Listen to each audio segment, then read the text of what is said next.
Hey everyone, welcome back to WrestlePop. All right, guys, a bunch of former wrestlers have brought some lawsuits against the WWE, claiming that they caused all of these brain injuries over the years that have basically led to a lot of damages and stuff.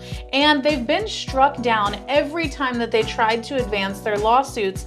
And now they've had enough, and they are now appealing to the Supreme Court to try and hear these cases. And I feel like, I don't know if it's gonna go anywhere. So this is something that's been brewing for a very long time. I feel they have no ground to stand on because these guys, a lot of them, when you look at the names, they worked for WWE back in the day before CTE was actually a thing. Vince didn't know. It's not like the company was, putting these guys in danger, knowing. Deliberately. Yeah, deliberately. So I think a lot of these guys, they're just doing it for a payday. Yeah, 100%. Also, a lot of them, maybe they even worked for WWE for like just a minimum amount of time.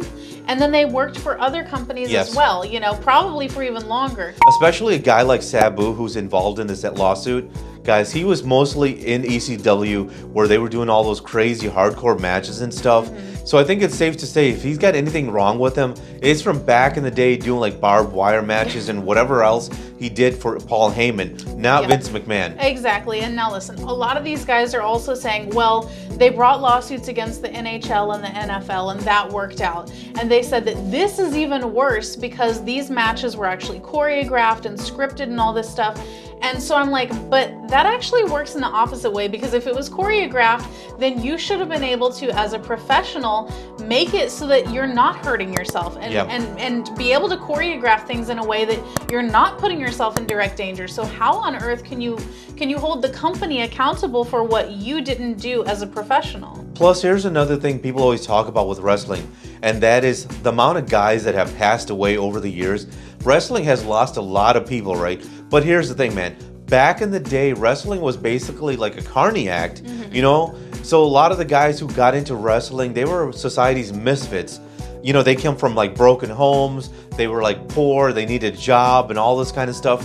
Whereas with other sports, you're getting like people from like a two-parent household who are, having more of like a stable family and stuff like that. Whereas a lot of support system. Yeah, support system. Whereas these wrestlers, they were a bunch of misfits. So of course, when they got into wrestling, they're making this like crazy amount of money and stuff.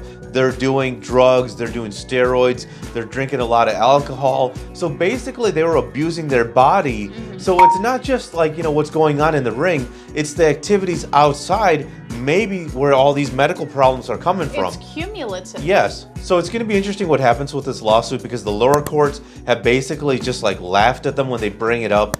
The Supreme Court, once it's done there, man, it's done.